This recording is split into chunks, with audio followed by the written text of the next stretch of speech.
Hey, this is an episode of Free Minds Podcast, maybe episode 9. 9. Yeah, 9. Completion. 9. Pluggy plugs. We have a Patreon account, Free Minds Patreon. It's free-minds if you get value out of this podcast and you want to give value back.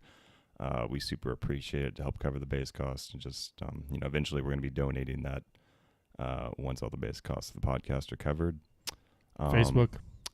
Facebook is free-minds. We're on Facebook. Like us on Facebook. Like us on Instagram. It's freeminds.life on Instagram. Twitter handles is freeminds_life. Had to get a little fancy there. And tell me about your book. My book. Evergreen, We Are Not the Mask We Wear, We Are the Light That Shines Through is coming out in August. I'm assuming it's actually going to be out by the time this episode's out. The book I'm writing right now is called Evergreen, The Unraveling of Love and the Unstoried Self. That one should probably be out in October, I would guess. And then there's a third book that's going to be coming. It's an evergreen series, so all 3 books go together. There's a blog, freeminds.life. That's our blog. And check out the shop as well. For merchandise. There will be merchandise out by the time this web episode's out. So you will be able to purchase T-shirts, bags, banners, coffee mugs, hats. All on freeminds.life. Yep. Is that everything? Yes, it is. We did all our stuff. So today we have Adrianna Carter with us, and she'll be our guest on this episode. No Brian today, and we have John Nichols with us. So we are all here, and we are all ready to have a little fun, or whatever the word is. Per usual, we'll start with a video to kind of set the tone, and then we'll jump into things.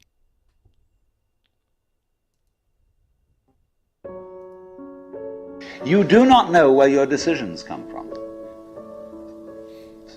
They pop up like hiccups. And when you make a decision, people have a great deal of anxiety about making decisions. Did I think this over long enough? Did I take enough data into consideration? And if you think it through, you find you never could take enough data into consideration. The data for a decision in any given situation is infinite. So what you do is, you go through the motions of thinking out what you will do about this. But warriors are people who think of all the variables beyond their control and what might happen. Choice is the act of hesitation that we make before making a decision.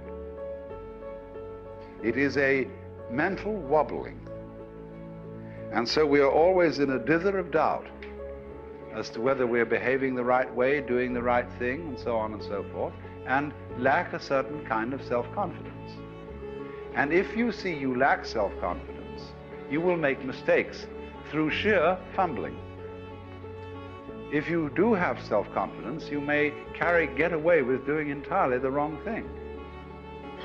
You have to regard yourself as a cloud in the flesh, because you see, clouds never make mistakes.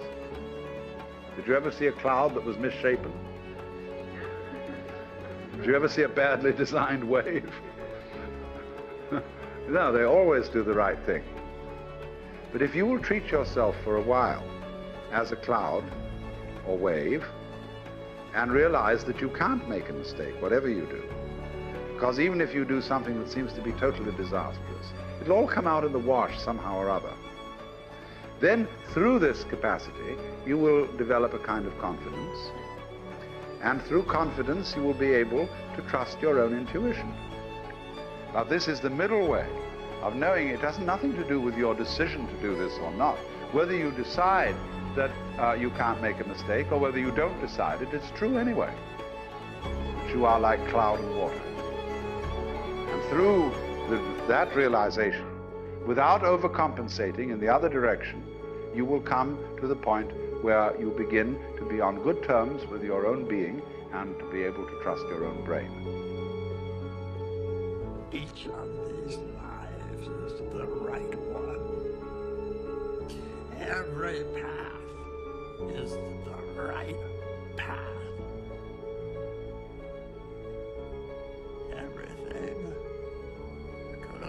anything else, and it will have just as much meaning. So that little video is about choice. We all have a lot of trouble making decisions in this information overloaded world where you can never have enough data. And there's a shortcut to getting around that, and that's trusting your intuition, which, you know, a lot of people aren't really sure what that is. They like, well, how do I know what if the voice in my head is just, what if it's me and I say I want pizza? Is that my intuition? You know, probably not, which is also why meditation and stuff is also important, to bringing your energy down to your heart instead of your head. Because if we dive head first into everything, we're bound to screw up. But if we dive heart first, you know, then our heart can lead us through life, and we really don't have to worry about anything, because life knows where we need to go. All we need to do is be open to it and let it take us where we need to go. You know, whether it comes to us through a cat bite that makes you almost lose your hand or whatever it is, you just have to be open to what's happening and understand it's probably happening for a reason, and not put a negative narrative around it. Anyways, that's just the video to kind of set the tone. But this podcast is about following your heart and doing what your intuition, your heart is leading you to do in your life. So today we have Adrianna on. Hi. How's it going? Not too bad. Mm-hmm. It's a beautiful Saturday. Not too hot. You might want to tilt the mic, All right. if you can. I think you're okay. Technical difficulties. How many engineers does it take? Right? Okay. So we kind of just jump into people's stories, like where they started to find out, why am I okay? Like, I was in a corporate job and I wasn't, I mean, I was learning stuff and I was growing as a person in a way, but there comes a point where you get everything out of what you're doing, and then it's kind of time to move on to the next thing. And I didn't hate my job per se, but I wasn't getting anything out of it anymore. I was depressed. I was smoking weed every night to just escape and numb myself. And there came a point where the universe was like, okay, we're going to take away your hand and we're going to put you on the sidelines so you can figure out what you actually want to be doing. You're kind of like Doctor Strange. Yeah. People have said that before, actually. But yeah, so I don't know where you want to start in your story. Like, you know, if you found yourself wake up one day and you're like, who made this life? Like, what is going on? You know? Okay. Well, I'll give a little background first. Yep. So my mom is a psychic. Yep. She's been doing this 10 years. So I was fortunate to kind of watch her own spiritual transformation at a pretty young age, when I was like 12, 14, because, you know, she had always been very intuitive, but that was the point where she got divorced from my sister's dad. She lost over 100 pounds. And then she kind of started going to see psychics herself because she was kind of lost. And that's when they kept telling her, you're really psychic too. You should be doing this. And she's like, me. And she started taking psychic development classes, and her own intuitive guys were like, you need to do massage therapy. And she's like, this is strange. I've never wanted to do this. Right. Before that, she had a housekeeping business. I used to go with her every summer and clean houses. Yeah. You know, I was very poor growing up, single family, single mom. She always had different businesses. She was very smart, but there was a point in my life where I was on food stamps, all that kind of stuff. But still, good childhood, filled with lots of love. And she kind of reaches her stage in her life, and it's about the time where I'm about to go into college, and she decides to open up a spa. And then she starts doing healing work. And throughout this time, she's kind of training me. So she taught me energy healing when I was in college. She taught me massage and kind of how to feel the body. And then she started doing her own psychic readings. Yep. At that point, I wasn't really doing psychic readings, but she would come and like, hey, you know, what do you get? What is your impression on this? And I was like, okay, I'll try. Yeah. So that was kind of my background in college. But at the same time, I was studying engineering at Georgia Tech, biomedical engineering. I did love the body. So she kind of showed me that, and I kind of wanted to continue that, helping people with healthcare, going through that. So I was studying to, like, you know, build medical devices. And I always thought I would love to kind of combine technology and spirituality where I can maybe do like energy healing with a medical device. Yeah. And so that's kind of where I was in college. And I even went to Emory. Emory has a great program of neuroscience. They work with Tibetan monks. And so I even did like study. Yeah, I've signed up for that program. They have this meditation or this compassion empathy program I just signed up for. I'm doing actually, but yeah, that's cool. Yeah. So Emory's really cool about that. And so I even studied the science of meditation. Like we did a research project one summer where we actually hooked up EKG and brain waves, studied people's meditation, saw it kind of shift into a theta brainwave state when you meditate, which is the same state when you sleep. So it kind of shows you all this really cool things. Your cortisol levels go down. We did blood work. It was a cool project. But still, spirituality is part of my life, and I was doing it with my mom at home. My 21st birthday, we had like a Reiki circle, I remember. Yeah. So it was part of my life, but it wasn't the focus. My focus was still engineering, corporate job. I wanted to be in science. I didn't really want to do healing work. I just kind of did it for fun. Yeah. And then it came to the point where I actually graduated college, and then I actually did get a job.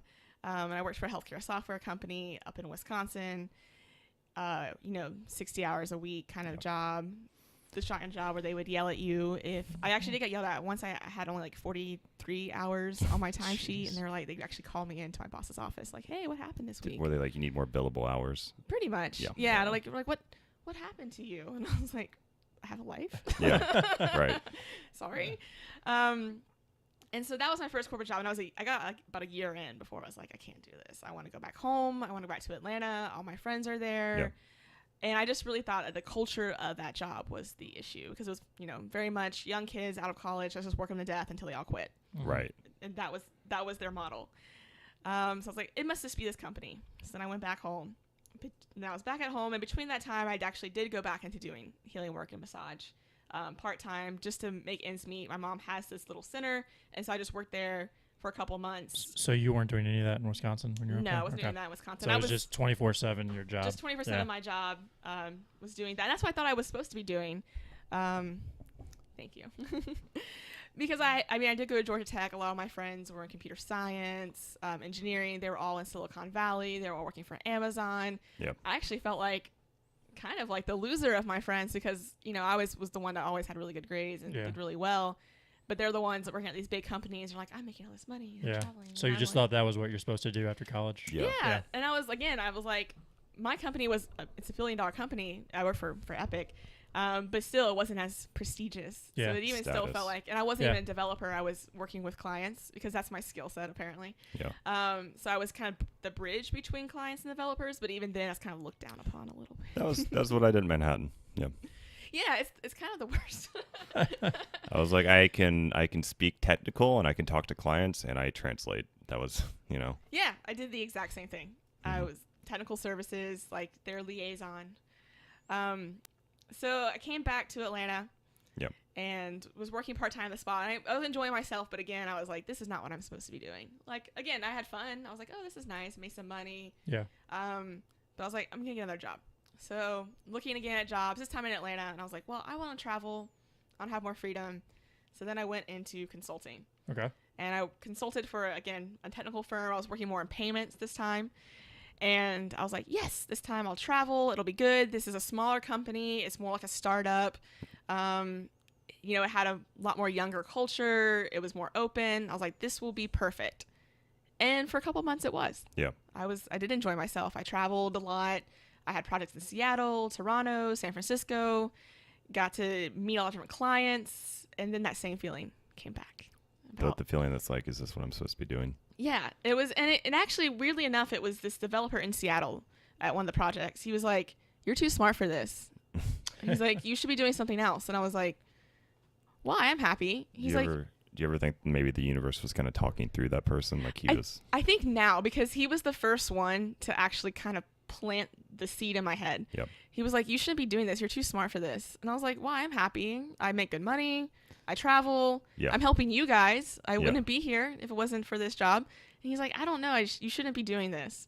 And I was like, and again, that kind of, it was weird. And for several months after, I was thinking about him saying that. And I was like, okay, I should get another job. And that's about the time, too, there was all like corporate politics going on. We had to shift, and that didn't help matters. So I was like, I can't do this.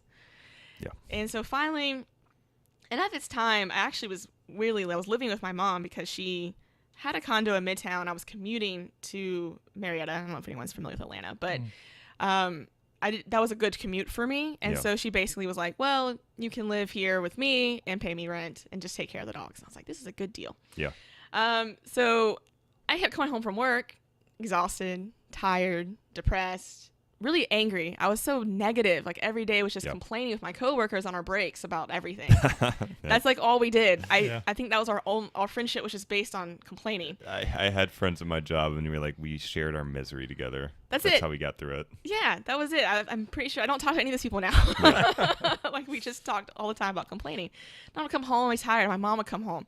At this point now, my mom has shifted into, she's got this metaphysical center. She's now doing second readings practically full time. Energy healing. She's still doing the massage. But she's coming home and she's like, oh my God, I helped this client today. They were so happy. Yeah.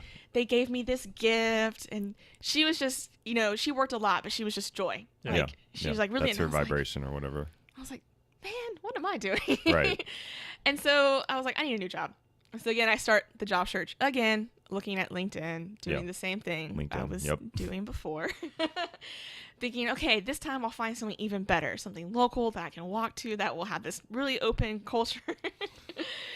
And then the weird thing, funny thing happened. I wasn't getting any interviews for the jobs I wanted. Right. I was like, what the hell? I had this amazing engineering degree. I did really well at all my previous jobs. Yeah. And the only thing I could get was this one job in Alpharetta that was more consulting work in the exact same field I was in that paid more, but it was the exact same job. In your brain, you're probably like, throw up. Yeah, I was like, wait, so now it's the same job and I have to now commute to Alpharetta. Which he actually does that. Or I guess you don't commute. You live in Alpharetta. I live up there, yeah. I live in Midtown, so that's okay, yeah, that's a an long hour. commute. Yeah, it's not getting any better either. Yeah, I was like, that's an hour a day.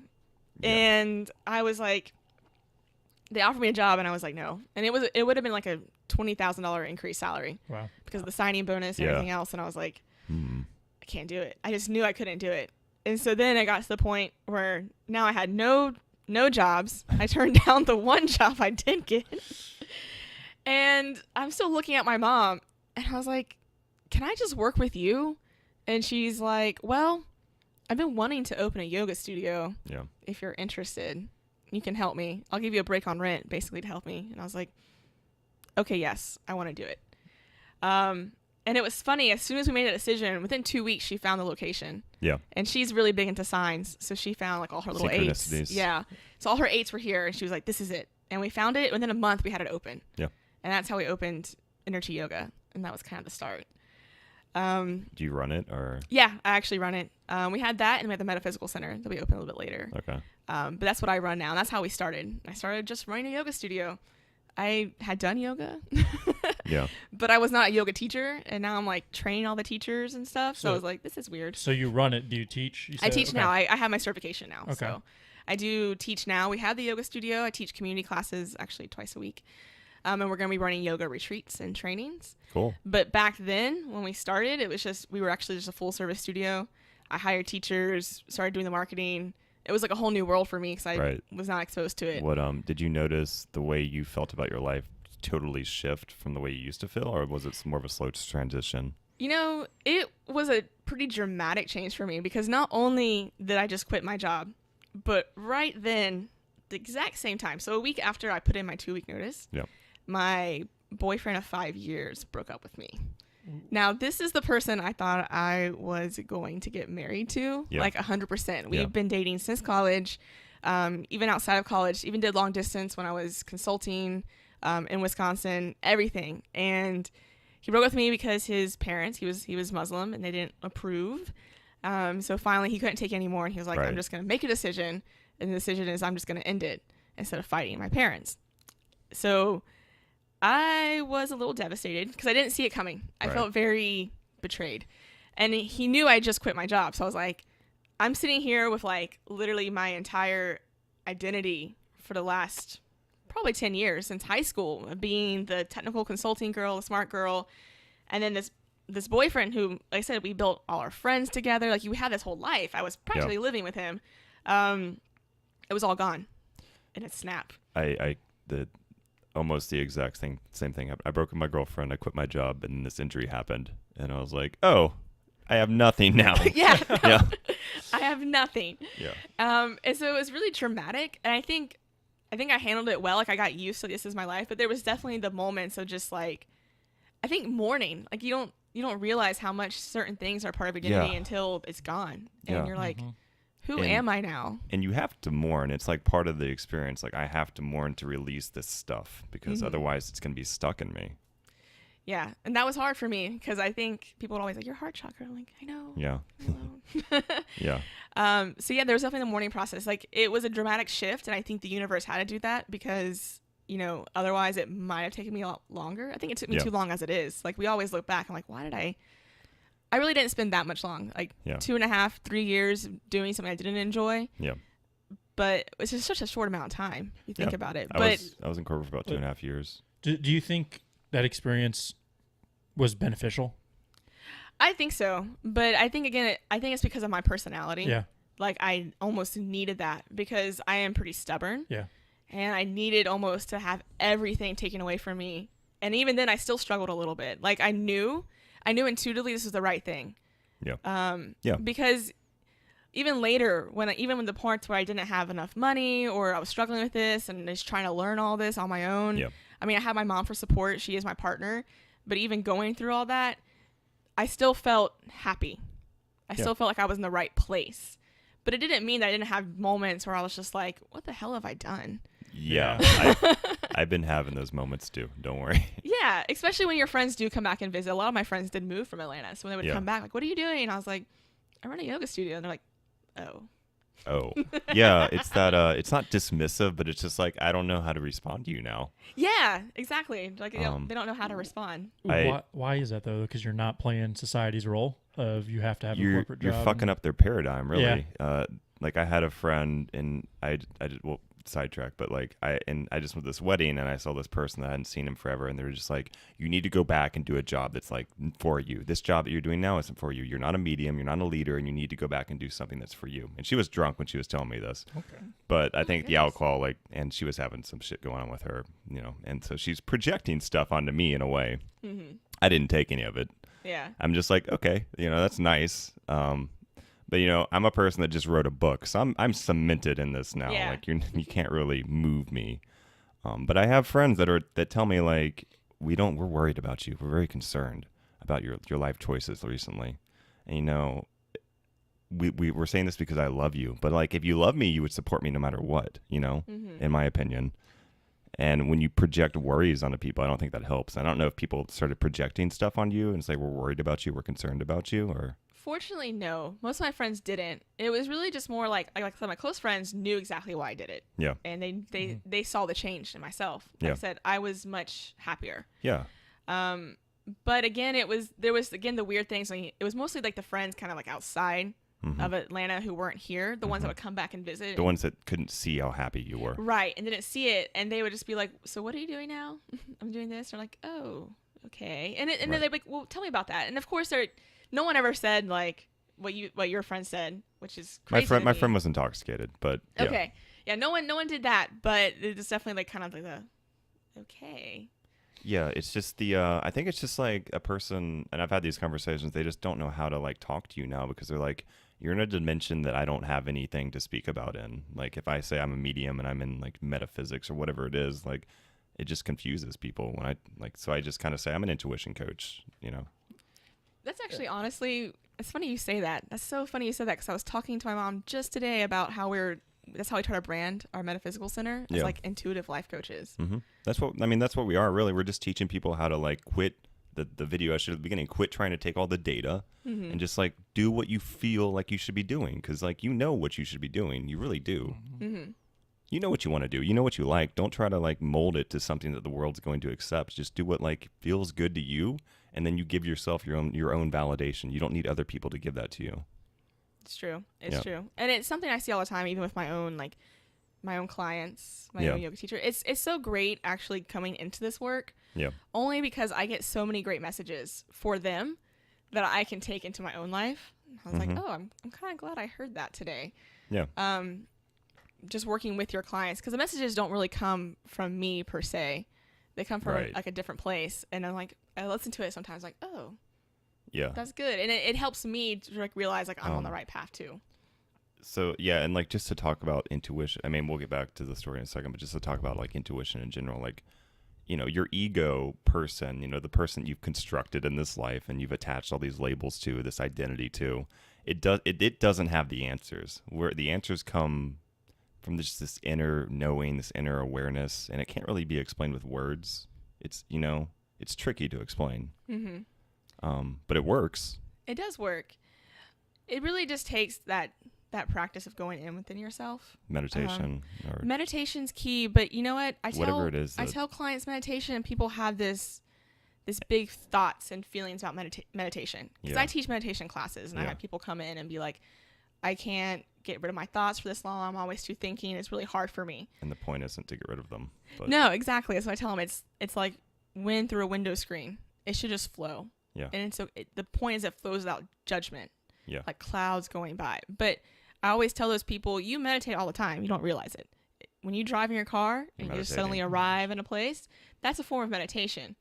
And so I just tell them, even if it's just you going outside and walking and you're just stillness, that's meditation. Start there. Because it's amazing once you just kind of disconnect Right. and slow down, it does always come. So it's really just being in the present moment, really. Yeah. And then you can hear stuff. Exactly. You know, everyone's intuitive. They just don't really realize it. No, and I tell people that all the time because people ask me, like, how do you do all this stuff? And I'm like, listen, intuition's like running. Everyone can run. Yeah. Now, maybe there are some people who are born who are like the Well- Kenyan marathon runners, but even they train, Yeah. and you can train and still win the Boston Marathon too. So it's just learning to train, to practice, to be in that space. Because it's hard sometimes to get into space where you want to go for a run. It's not Right. always easy, Right. but the more you do it, the better you get at it and the better you feel. Yeah. It's just like cleaning out the I don't know anything about cars, but I assume, you know, you have to do something to maintain the vehicle and have it running efficiently. And as long as you have your human body running efficiently in a way that's like conducive to healthy and happy vibrations and thinking, then you can be in tune with your intuition. Exactly. And the body is also very important. And I think Yeah. because I teach yoga, I do emphasize that as well. And I do Yeah. the massage therapy because I've met a lot of intuitive people who Won't are way exercise. up in here and they're in their higher chakras. I'm like, you have other chakras for a reason. Yeah. So You're a it's spiritual being in a physical body. So both yeah. both are very important to balance. Yeah, and we actually just had an episode about this. I was like, spirituality is cool and it's really neat, but the point is to manifest it into this plane. And in order to do that, you know, I run, I do kickboxing, I do yoga, I work out with weights. I make sure I'm in my body and I'm burning off the excess energy up here and I'm putting into something in the 3D so that I can then bring the intuition also down to the 3D. No, that's exactly what yoga did for me Yeah. and why I liked, because even before I found yoga when I was actually working, and it did take all that mental energy Yeah. here So and bring it down. you started, how long have you been doing yoga when you like had the studio? You said you were like a new student and then you were teaching teachers and it was weird. Well, it was weird because I did yoga in Wisconsin, you know, for a couple months, so I was familiar with it, Yeah. but I wasn't like a yoga junkie. Like you know the yoga junkies. Yeah. You see them. You see the women like that. Like, The ones that attach it to their identity. yes. That's so funny. Again, my mom were just having that conversation on the way here about the Yeah. yoga junkies, and they attach it, and it's their whole identity. Yeah. And usually those people are they're so anxious themselves Yeah. that they have are. to, they need the yoga because Yeah. they're that anxious and they don't know how to ground it. And what's crazy to me is those people also, I feel like in some ways miss one of the main points of yoga, which Right. is you have to go into your pain to actually get a release. That's both mentally and physically when it comes to yoga.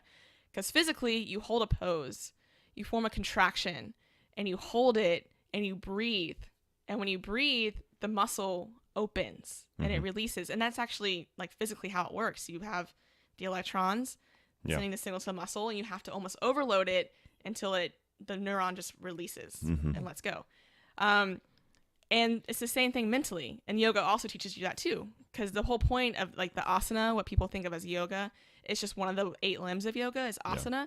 the physical part was to prepare your body for meditation. That's why you end in Right. corpse pose. Yeah. So when I go running or when I work out, I always finish with like an 8 or 10 minute meditation. 'Cause Exactly. Then I'm grounded. Then you're grounded, and then your body is open so that you can be more open to receive messages.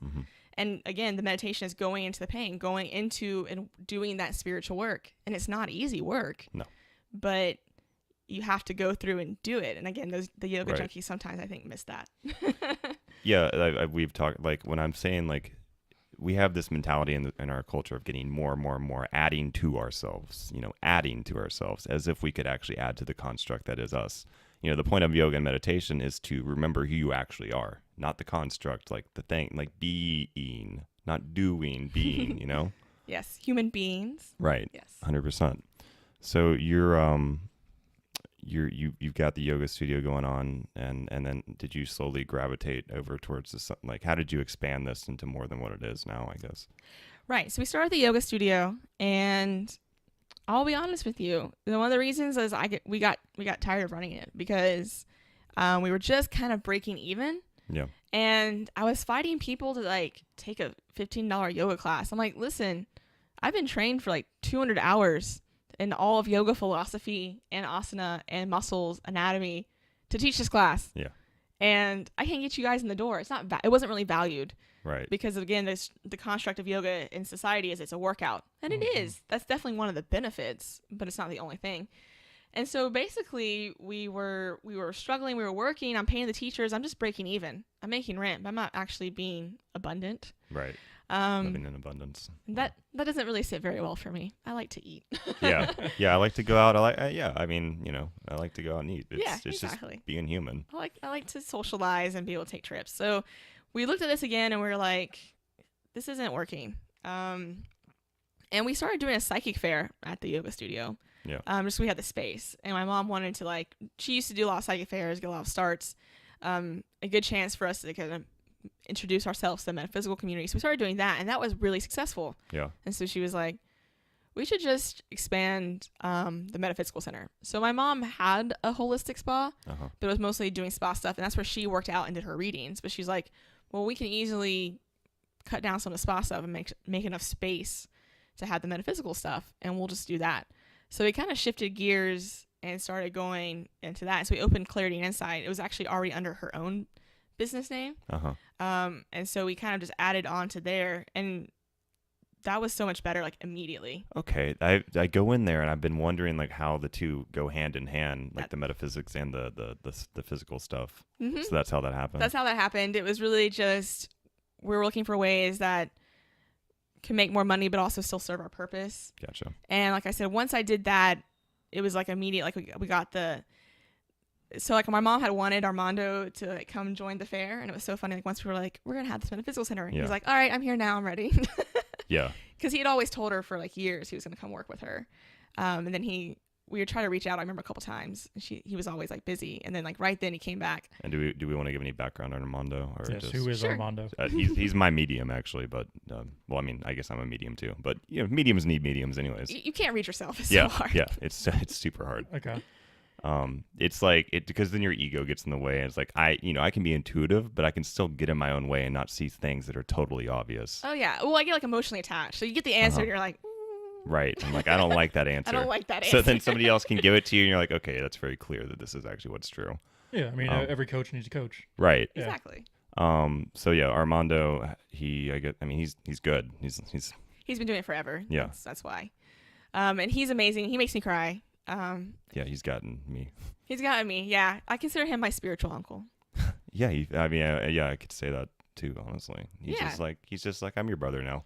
Yeah, he like texts me all the time. He's like checking in. He's like, how are you? ¿Cómo estás, patroncita? And I'm like, okay. Yeah. He calls me a little boss, which I love. I can see that. Yeah. So I love him. And so yeah, he also came in. And then my mom was like, you have to put yourself on the website. I was like, what? Right? You have to have a face for the... No, she was like, you need to be doing this work. And that was around, again, the same time. So we had the psychic fair. Yeah. And I was going to the psychic fair. I was running the psychic fair. And I was doing energy healings. I've been a Reiki master since I was like 18. So I've been doing it for like 10 years. And so I was doing the healings, But then we're opening this metaphysical center, and I kept getting readings at the fair, trading, and they'd be like, "You need to be on the other side of this table." And I was like, "What? No, that's my." That too. I was like, "That's my mom. That's not me." And they're like, "No, that needs to be you." And even my mom was like, "You need to put yourself on the website doing readings." And I was like, "Are you sure?" Right. I can do healings. They're like, "No, you need to do it." So then I had to put myself on there. It's really weird putting yourself, because I didn't want to do it, but I was the one coding so it. is Sherry your mom, or? Sherry's my mom. Okay. Sherry's Just my mom. Double checking. So she's like, "You have to put yourself on there," and I was like, oh. So I didn't really want to do it, and I built the website, so I was like, I'm gonna put myself on there. I was like, Yeah. When I had to put my face on my book cover, I was like, yeah, it's a weird feeling, right? And I was Yeah. like, publish. You're Okay. right. Yeah. Because you're out there now. Yeah, Right? you're out there. You're out there. And I was like, all right, now my friends are gonna think I'm even weirder. Because now it's just not yoga's the least acceptable. Like, yoga's your passion. I was like, yeah. And then now I'm like, no, now I'm really into the weird hippie shit. Like, I am too. I mean, I've got all the, I'm just like, whatever. Like, I dropped all preconceptions. I was like, I don't really know anything. I don't. Yeah, no, it's true. I feel the same way all the time. It's really weird that I'm like people's spiritual gurus now. Because like I said, at first, doing the readings made me so nervous at first. And then, I had to get through it. And it sucked. I mean, the first reading I ever did, I got so nervous. I blanked. And then I just asked him if he would just do an energy healing. And then once he did the energy healing, I could read him perfectly. Yeah. Because I could read it Calm down. while doing it. And then after that, I was able to do the rest. But I still sometimes get nervous. Yeah. It's just because, like, when I'm getting information, I have trouble looking at the person. I think because I'm grabbing the information from somewhere else or something. I'm not sure how it works. But usually I'm looking in this direction and it's coming to me. But if I'm looking at the person, I can't get anything for some reason. Interesting. Yeah. I mean, I block myself probably. It's just sometimes how it works. Because, like, for instance, people kept telling me to do tarot cards. My mom is amazing at tarot cards. Yeah. I can't use them. I don't know. I try. And every time I get too much of my analytical mind, I start thinking about, well, what does this card mean in the spread? And what does this card mean? And it doesn't work. So I just have the channel, which is even more nerve-wracking because I have nothing to fall back on. I'm just like, this is just me reading you in front of me. Yeah. And it's weird. And I'm still not used to it. But like I said, they kept telling me to do it. And I did it. And it's been amazing because I have clients come in the door and they'll text me later and it's like, you helped me so much. And you've changed my life in certain ways. Like, your advice was spot on. You were dead on. And it's like, I am people's spiritual guru now. So it's really just getting out of your own way when you're doing this work, right? It really is. And it's crazy. It's like, once you're doing the thing you're actually passionate about that you're supposed to be doing. Yeah. Because a lot of people have come and told me, like, you're supposed to be a healer. You're supposed to be doing this. You're supposed to be training other people to be doing this. This is why you have these abilities. This is why your mom is your mom. And this is why your dad is your dad. My dad wasn't in my life. He's very analytical. He's kind of narcissistic. But because of him, I got my engineering background, which has helped me build my business. I can build the websites myself. I don't have to go outside of it. And I know I'm somehow going to combine the technology. Eventually, I'll get there. The technology and the spirituality. But I know this is the reason I'm here. And that intuition of knowing, once I finally... Even though the universe dragged me kicking and screaming into this, like, it wasn't an easy transition, as I mentioned. Like, I did it knowing I needed to, but it doesn't mean I didn't have moments where I sat and cried. Because we're freaking human. And Is there anything you took from your job in corporate America, like stuff that you liked in that job, that you find yourself doing in this role now? It really just helped me to be able to get focused and sit. I think it helped me, like, create an organization system, like knowing I need to, like, have a calendar, knowing I need to have an email signature. But for the most part, no, because they were so different. Yeah. This is I'm my own boss now, which means I make the decisions versus before I was just an employee. Yeah. Just being told what to do. And it's the mental being able to have to make your own decisions. It's rough. But again, when you're doing what you're supposed to be doing and you trust it, it always seems to work out. It always seems to work out, just like the video. It just does. It just works out. You make mistakes, but it always comes out. It all comes out in the wash. So yeah. It's funny because, I mean, I work corporate job too now, but my true passion is day trading stocks. And I'm building up a plan to quit my corporate job eventually. But you always hear people say the cliche thing of, like, do what you're passionate about and it'll work out. And it's funny, every time I talk to people that have done that have taken that leap of faith and that follow their passion. You two are a prime example. It seems to work out. It does. Like I said, there are moments, I'm not gonna lie, there's moments where I've been broke, and I've told you I cry. I think I cried in like my lobby once. Yeah. And I was just like, I feel so overwhelmed. And I even like took this, I had a 401k for my corporate job, and I just cashed it out. And I was like, I can't. Yeah, I did it. And it was so funny. As soon as I did it, it was like, boop, I got all these clients. And I think it was like the universe being like, all right, we wanted to see if you were really invested in this. Yeah. And they even came back at one point around that same time too. From that nice job in Alpharetta, they contacted me again and were like, hey, we have this job opening. Are you sure? This is like a year later. Are you sure you don't want to come back? And again, 10K signing bonus, $100,000 a year, da-da-da. And I was like, still no. Still no. And again, I said no to that. Then I cashed out my 401k. And then suddenly I started getting clients. It started like kind of falling into place. And I was like, all right, you guys are testing me, jerks. Right. Yeah. The universe always like does this stuff. And it's frustrating because you think you're always told, like, if you're following your passion, the universe will open all the doors. And they do, but it doesn't mean you have to not. Sometimes it can be steps. pretty annoying the way it happens. And you're just like, what the, Yeah. It's like, but you're being open. And it's true because, like, once I started following my passion, like, truly, and I feel like I'm in the right place, it's amazing. Like, all that negativity, remember the complaining at the job? Yeah. Like, no matter what bad thing happens now, I'm like, okay, I can handle this. And you just adjust and you take the lessons from it, right, and you move forward. And it's like, you don't question it. Whereas before, very similar to the video, I love that video you showed. Yeah. Whereas before I would sit down and wonder what I did wrong. What are all these thoughts? I'm a chronic overthinker. Yeah. My intuition actually told me to play that video for this episode. Okay, good. Because I'm a chronic overthinker and I definitely get in that space. But it's weird now I'm doing what I actually enjoy. It's like all that stuff falls away so much more easy. I think when you take the leap of faith, it just conditions you to know, like, this is okay. And then you just gradually, your thinking brain will always like kind of question stuff. But like you just like, you watch it question and you're like, okay. And then you do it anyways. Exactly. No, that's exactly how it is. Yeah. And I appreciate my thinking brain. It helps me get through certain things. It's a tool. It helps me focus if I need to focus on something. Exactly. It's my tool, but it doesn't control the car. It doesn't steer. I think the quote's like, the intuitive mind is a sacred gift, and we've created a society that makes the servant, the thinking brain, the master, when really the intuitive mind should be the master and the thinking brain should be, the tool.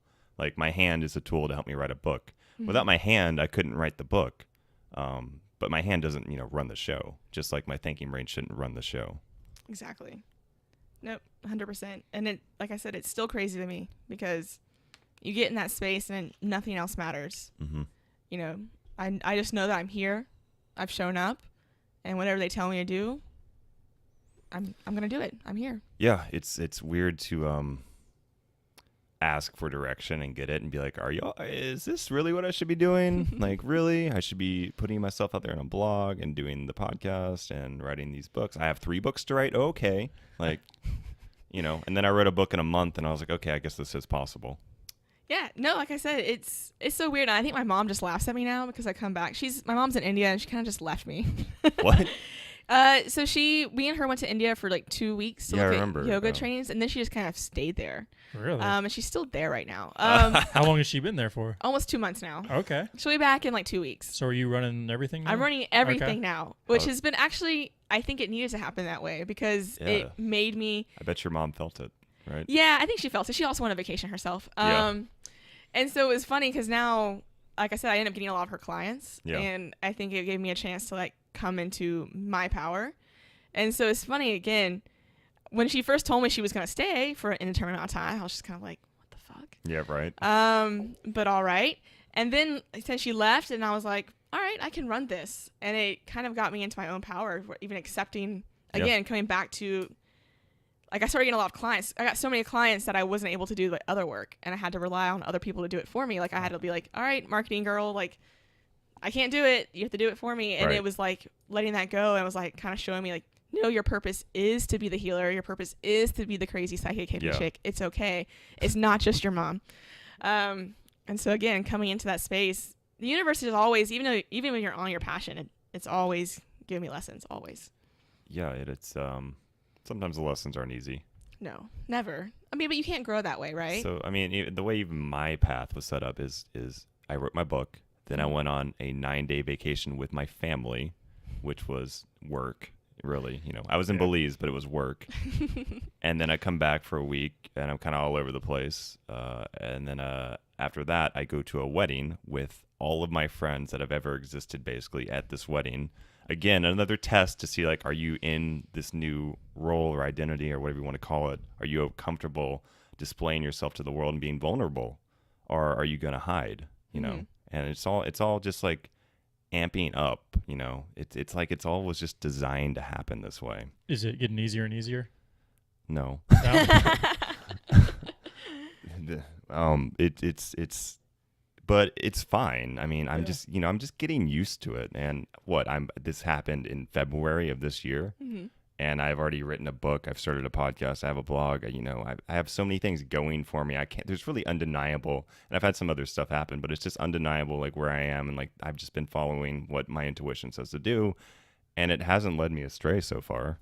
Mm-hmm. It's all kind of been working out. So that's why I've been trusting it. Mm-hmm. And I love what you said. Does it get easier? No, but you don't attach the importance to it anymore. Yeah. You're just like, Just do okay, it. Just do it. You're like, fine, fine, universe, I'll do it. God. The universe doesn't like give handouts per se, but like once you go jump off the cliff, your wings will grow, like, and you will be able to fly. Yeah, and I love this. I mean, everyone talks about the butterfly metaphor, and it's true. I love seeing butterflies. Everyone loves butterfly metaphors. But one thing that doesn't get hit on a lot that I actually love is that when a butterfly has to break out of its chrysalis after it's been through the whole cocoon process, it's actually very hard for the butterfly to get out. Uh-huh. And that's because it has to like beat very, very hard against it. Do they not always get out? Do some of them die in there? Some have. That's why you see some that don't. And the thing is, the reason for that, though, is if they don't fight against that cocoon, if they don't fight, it doesn't get the blood to go through their wings. If you just open that chrysalis and let the butterfly out, it wouldn't be able to fly at all. It wouldn't get the blood into its wings. And so it has to go through that struggle of being able to open the chrysalis and break it open in order to actually fly. If you help it, it can't fly. That's a really good metaphor. And then, like, the other part I've struggled with is, like, I at first wanted everyone else to be spiritual or like whatever. I like wanted people to wake up to be like, you can do whatever you want with your life, but like I can't make anyone do anything. I can shine my light and people can see me shining my light and be like, oh, maybe I could do that too, but I can't make anyone do it. Yeah, that was hard for me at first too. Like after I quit my job, I was like, all my unhappy friends, quit your job, do these things, follow your dreams, and they're just like, no. And I was like, right? It's just like, but why? Don't you see? And I don't know if you've ever read the book Jonathan Livingston Seagull. Yes, I actually have it over there. Yeah, so very on that same thing, right? At first he was the same way, like, I'm come to teach you, and not everyone accepts. But the ones that do are the ones that you help, and eventually it spreads. Yeah, it's just, you can't be attached to if people say yes or no to you, if they're willing to come along with you or not, because, eventually you're just like will attract like, and you will find the people that are going to help you on your journey. You'll find allies. It's true. I've watched a lot of my friends fall away, but I'm still happy. But it's not like you're rejecting them. It's not like you're saying, I don't like you anymore. It's just like, we don't like jive. We don't resonate with each other anymore. And it's like nobody's fault. It's just kind of the way it is, right? Yeah, exactly. And like I said, the friends that do stick with you are the ones that, are with you thick and thin. And those are the friends I value. Right. And that's the ones you shouldn't value the ones that are like, I'm so worried and concerned about you. Maybe you should think about what you're doing. Like, I'm sorry that happened, but it's a good test for you, I guess. I the way I view it now is like the universe was definitely just testing me through this drunk person. Yeah, that's good. People Yeah. need to worry about themselves more, probably. Yeah, when I saw it happening, I was like, wow, this person's really projecting a lot of stuff onto me. Okay. At the end of the day, are you happy? Yeah. That's all that matters. And whether, it's all, everyone has their own little narrative going on in life. What's happening is just what's happening, and everyone puts their own subjective perspective onto it based on the conglomeration of events in their lives that have led them up to that point. Even our parents, And And so nothing's right or wrong. Nothing's good or bad. It's just, just follow your heart and do what's in you, and then you're going to be happy. But you have to trust yourself. And that's the thing that people have a lot of trouble with. Yeah. And that's why I love one of my, the pursuit of happiness. I love, there's a quote that's just like, the pursuit is happiness. Yeah. And exactly what you mentioned, like, it's not always easy. There's a difference between being happy and being content, right?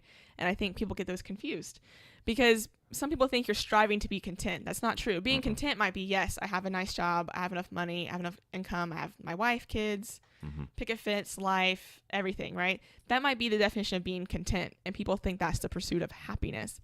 But the pursuit of happiness means at times you're not going to be happy. You're going to be uncomfortable. It's not going to be easy. But at the end of the day, the pursuit is the happiness. You find this center where it doesn't matter. You know you're where you're supposed to be. You know you have your passion and that you're serving for the highest good.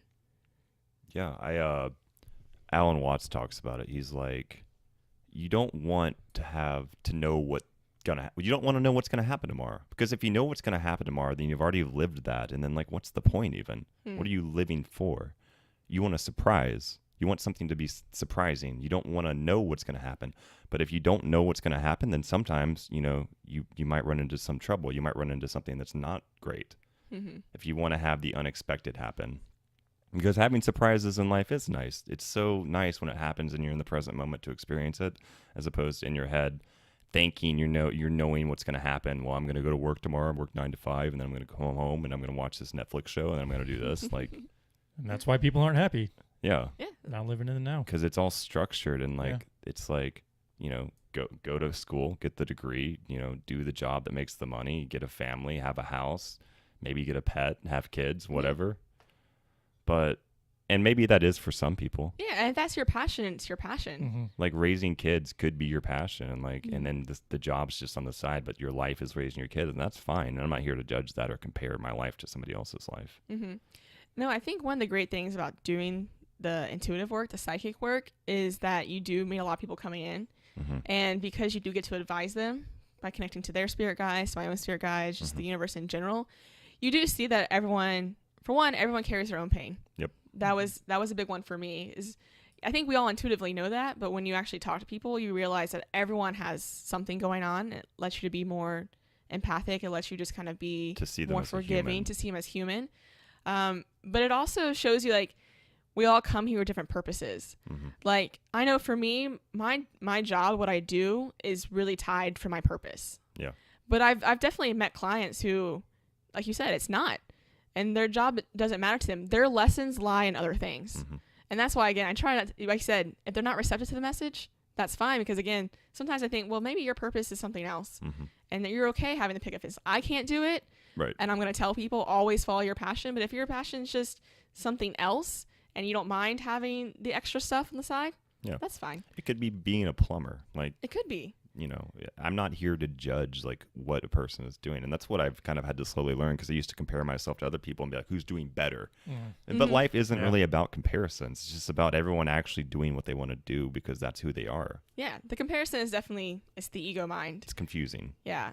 And the ego's not bad. There's nothing wrong with wanting to improve your circumstances. It's totally necessary for the human experience to have an ego and to have a character to play in this world and make it a good character, Like, it's really just, I don't want to dumb down to who we are to a bunch of habits and stuff, but like the way we react to situations in a way is kind of habit. And it's just training yourself to be in the habit of being the vibration of joy and happiness and like seeing the good in the world and seeing the good in everybody and understanding everyone's a human and we all have our faults. We're all fallible and like we're all imperfect, but in a way we're all perfect because we're imperfect.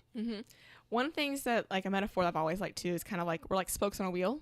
Yeah. At our center, we all come together to the same center.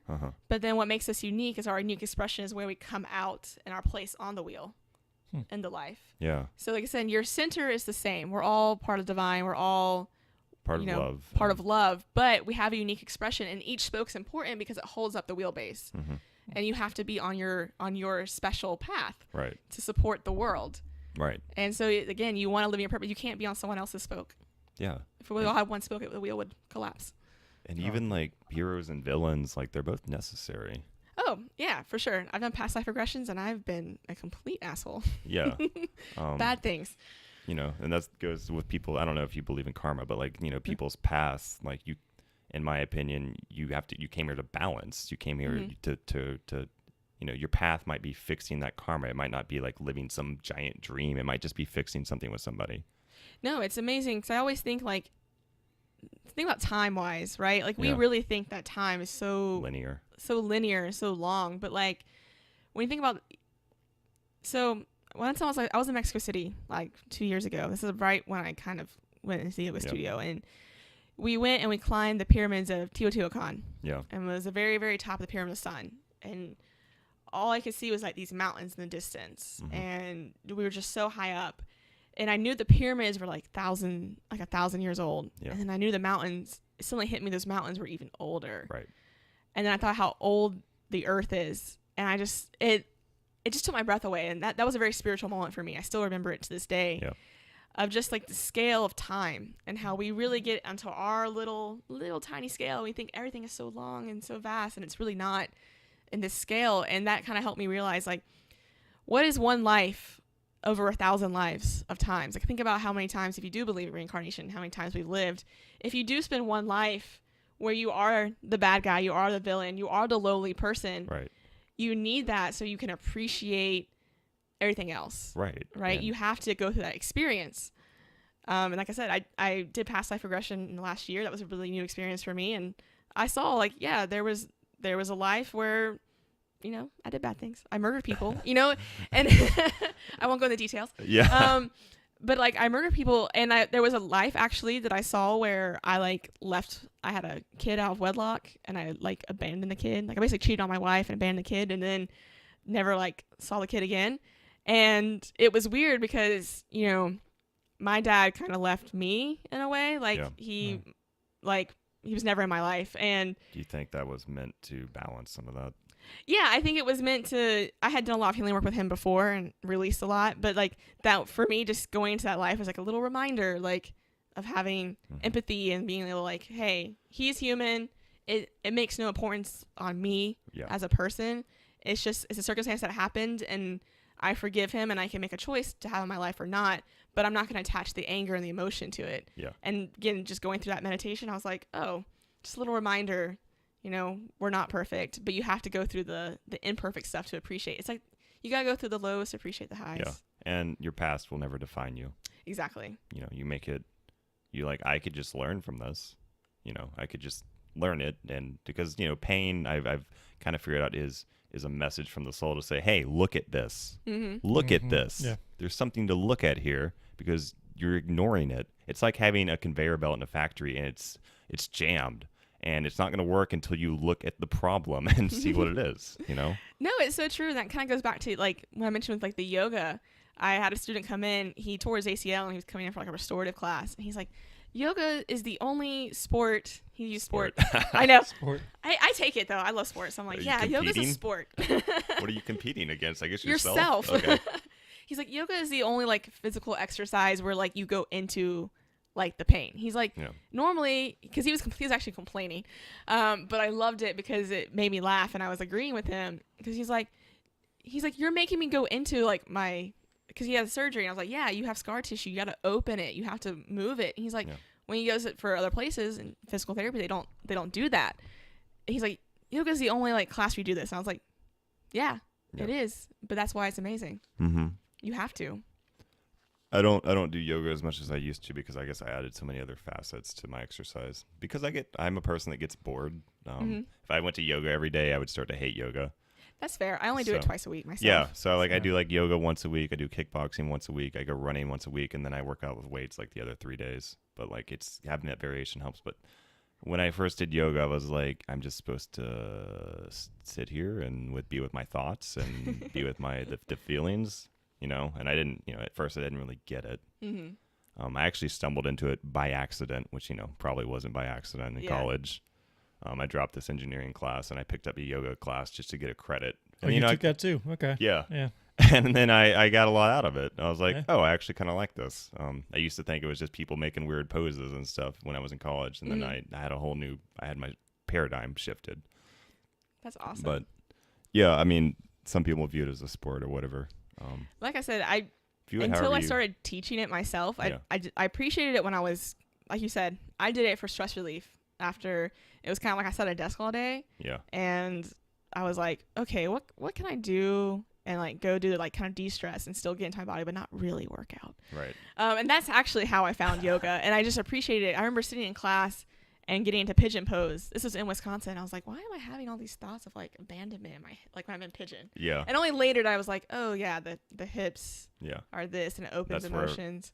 Yeah, we haven't really talked about this on the podcast, but like, I mean, I guess it's been scientifically proven that like a certain emotions go to certain parts of your body. Like stress is all carried Yeah. up here. Yes, it's so true. Anger is carried in your liver or something. I Yes, guess you're- hips carry. I tell this to people all the time. You're actually exactly right. And what's really cool is like it's like science is kind of like catching up, Yeah. like you said. So like in Ayurvedic tradition, yogic tradition, you have like your 7 chakras, right? Yeah. And so your second chakra up, right below your belly Sacral. button, is your sacral Yeah. chakra. Yeah, the second one Sacral, up, okay. sacral, and that's your emotional center. Uh-huh. But they're actually finding. So I always tell people when you're doing your hips, right? That's your emotional center. You might come up with like stuck emotions, things that prevent you from moving forward. Yeah. Makes sense because that's your hips walking. And what's funny, Yeah. Duh. yeah, I things did- that move you forward. walking. Yeah. I didn't. Duh. Duh. Okay. It's so funny because you wouldn't. It's so obvious, but you don't think about it. And what's great is like I just recently read like a scientific paper, and I can send it to you. Yeah. It basically talked about there's a pathway between your brain and your gut, and actually your emotions are processed more in your gut than your brain. The gut brain. Yeah. So, for instance, you make the hormones like serotonin and stuff in your gut, and there's a link between irritable bowel syndrome and depression. Interesting. Yeah, there's actually a scientific link between the two. And so we talk about this being our emotional center in yoga, and it actually is for our physical body. And so they're all just like different keyholes of viewing the same thing. They're just different layers. And when we do healing work, it's like what's cool is the layers talk to each other. So if you heal 'Cause it's all parts one of the yeah, thing, really. it's all one thing. And so you can heal on one level, which will bring healing in other levels. And it's just incredible. And I love that I've been gifted and I've been taught physically, mentally, and spiritually how to heal people. And I can approach it from these different angles. And it's amazing. Yeah. I'm still in awe of like myself and other people who work for me, just like, because I still like, how is this happening? But it does. Right. The left brain always has trouble like putting it all into like saying this is real, you know, or like when I have dreams and like it tells me to go up a certain place and I go there and something happens, I'm like, I got that from a dream, you know. It's That so sounds crazy. to my left brain. It sounds crazy to other people, but I guess since what the thing, I guess, and we're about to close, but like I think the thing that I've noticed is like everything, all learning in life comes through experience, and if the person doesn't have the experience, they can't really, you know, grow to that or incorporate it, you know, in a way. Mm-hmm. Like we could conceptually talk about stuff on this podcast and people could hear it, but until they've lived it, it's harder to incorporate into like who they are. Mm-hmm. That's fair. And I always tell people there's a famous quote by Buddha that's basically like, don't believe anything unless you yourself like feel that it's true. Mm-hmm. And I always tell people live that way. Like no matter what I tell you, no matter what I say, until you experience it, until you live it, until you know it's to be true, you're not gonna truly listen. You might take it under advice, under appeasement, but until you live it. And so again, that's our advice, right? Go out and live. Yeah. That's actually pretty good to close on. That is a good one, yeah. I was going to ask you to give a sum up thing, but that was perfect. Perfect. Cool. This has been good. So did you want to tell us and give a plug for your businesses? Oh, yeah, and yeah, stuff yeah. like that. And Yeah. we can put all the links down below. Especially since Okay, yeah, sure.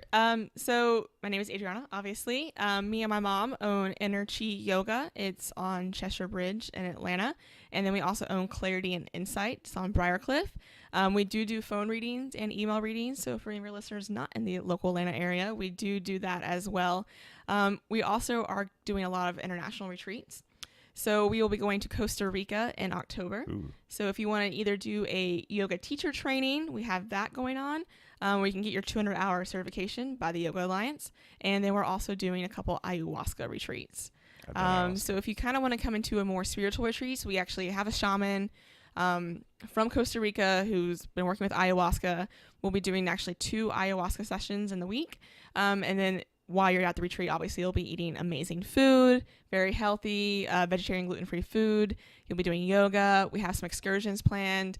Both my mom and I are energy healers and psychic, so we'll be having psychic readings. We'll be also doing energy work with kind of all our participants, and you can get all that information on our website. And the website's clarityinside.com, or that is the website with retreats is actually under the yoga website. okay. Just Enerchi-Yoga, because we're kind of doing it under We'll put it that in the umbrella. links. Yeah, put it right But there. the clarity other one is clarity-psychics.com. Okay, clarity-psychics.com. Okay. Cool. Yeah, and we already plugged all our stuff, so I think we're good. Free Minds out, guys. Toodles for now. Peace.